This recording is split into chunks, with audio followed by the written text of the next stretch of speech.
in the sun-drenched, idyllic landscape of West Palm Beach, Florida, where palm trees sway and the ocean whispers, stands a building that defies the cheerful scenery.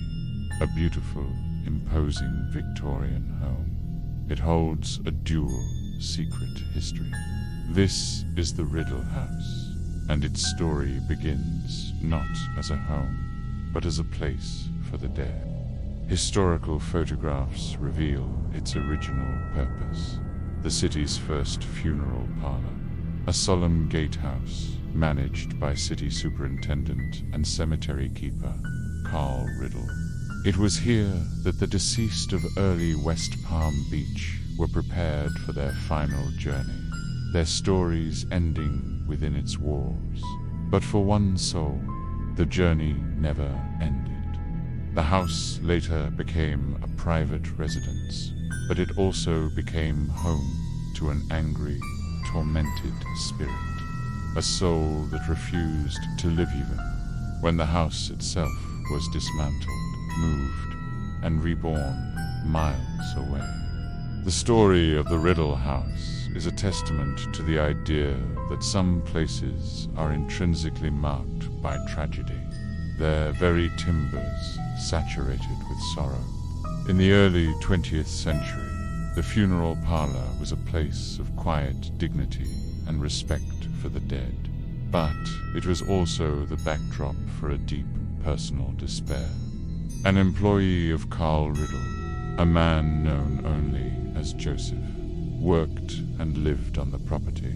Little is known about the specifics of his life, but the fragments that remain paint a picture of immense suffering. He was grappling with severe financial troubles, unable to support himself and his family, a heavy burden in an era with few safety nets. Compounding his economic woes was a sense of social ostracism, a feeling of being an outcast in the burgeoning community. The weight of his problems grew heavier with each passing day, casting a long, dark shadow over his life.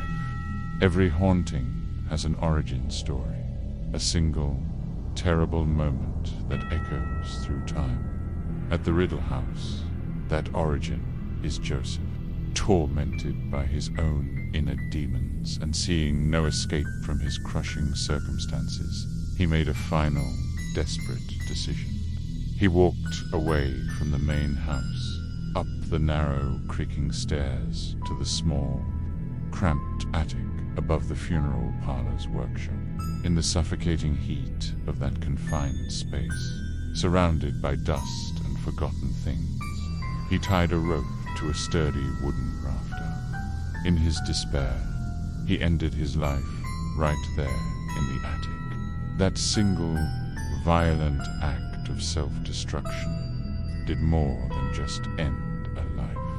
It left a permanent, psychic scar on the building, an energy of profound anger, pain, and resentment became trapped in that cramped, dark space, forever bound to the rafters from which he hung. Years passed, and the city of West Palm Beach grew and changed. The Riddle family eventually moved out, and the house, with its somber history, was converted into a private residence. New families moved in, hoping to make a home within its Victorian walls, unaware of the lingering presence that considered the property its own. It was then that Joseph's spirit began to make itself known, its rage seemingly undiminished by the passage of time. And it soon became clear that this entity had one very specific, very violent prejudice. It hated men. The paranormal phenomena began subtly, at first uneasy feelings, strange noises, objects moving on their own. But the activity quickly escalated into outright aggression. Furniture would be overturned, Heavy objects would be lifted and thrown violently across rooms. But these terrifying displays were almost always directed at the male occupants or visitors of the house.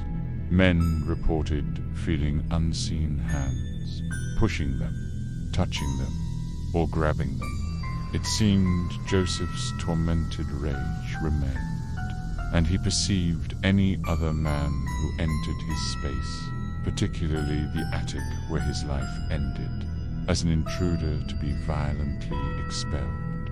The relentless and terrifying activity took its toll. Over the decades, the house saw a succession of tenants, many of whom were driven out by the aggressive haunting. Eventually, the beautiful Victorian structure fell into disrepair, becoming an abandoned, derelict building slated for demolition. The walls that had witnessed so much history and tragedy were scheduled to be torn down, and it seemed the story of the Riddle House and its angry ghost was finally coming to an end. But instead of being destroyed, it was saved. In the 1980s, the South Florida Fair's Historical Society stepped in, recognizing the building's architectural and historical value. They devised an ambitious plan to move the entire house to Yesteryear Village, a history park dedicated to preserving Florida's past. An impressive time-lapse sequence would show the painstaking process. The house was carefully dismantled, piece by piece. Every board, every window, every nailand transported 12 miles to its new location. There, it was perfectly and lovingly reconstructed. The preservationists thought they were saving a building, a piece of local history. They had no idea they were also moving its ghost. This is what makes the haunting of the Riddle House truly unique and utterly terrifying. As soon as the last board was in place and the house stood fully rebuilt in its new home at Yesteryear Village, Joseph returned. The haunting was not tied to the land where the original funeral parlor stood. It was intrinsically bound to the very structure of the house itself. The paranormal phenomena started again, perhaps even more violently than before. The male employees and volunteers at the history park became the new targets of Joseph's rage. They began to be attacked while working on the newly reassembled house. Tools were inexplicably thrown at them with dangerous force. Workers reported being shoved by an unseen force, sometimes nearly falling from ladders. The angry, heavy footsteps were heard once again, stomping across the floor of the attic above them. Joseph had traveled with the house, his anger and territorial aggression fully intact. Today, the Riddle House at Yesteryear Village is considered one of the most active and most studied paranormal hotspots in Florida, drawing paranormal investigators from all over the world. The evidence collected over the years is extensive, consistent, and deeply disturbing. During the reconstruction, a construction worker was in the attic when a heavy piece of wood flew off a stack and struck him on the head. An incident with no logical explanation. Countless paranormal investigation teams have explored the house, capturing compelling and frightening evidence. Electronic voice phenomena, or EVPs, have recorded a distinct, growling male voice, whispering aggressive commands like "get out."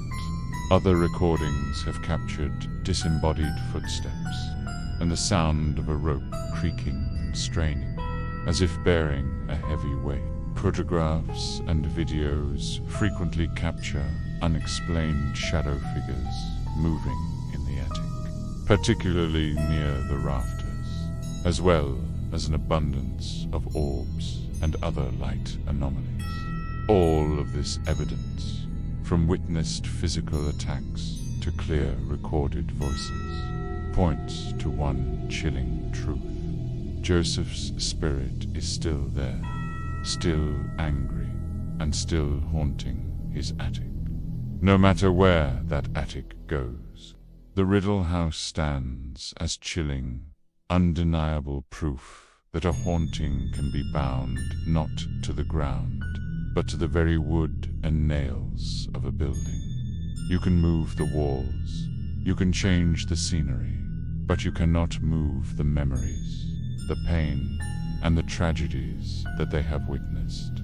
The house itself has become a vessel for that moment of ultimate despair. Joseph's story is a terrifying reminder that some spirits can never be evicted, their rage anchoring them to the physical world. And it serves as a stark warning that there are some histories that can't be rebuilt, some doors that should remain locked, and some attics that are best left unopened.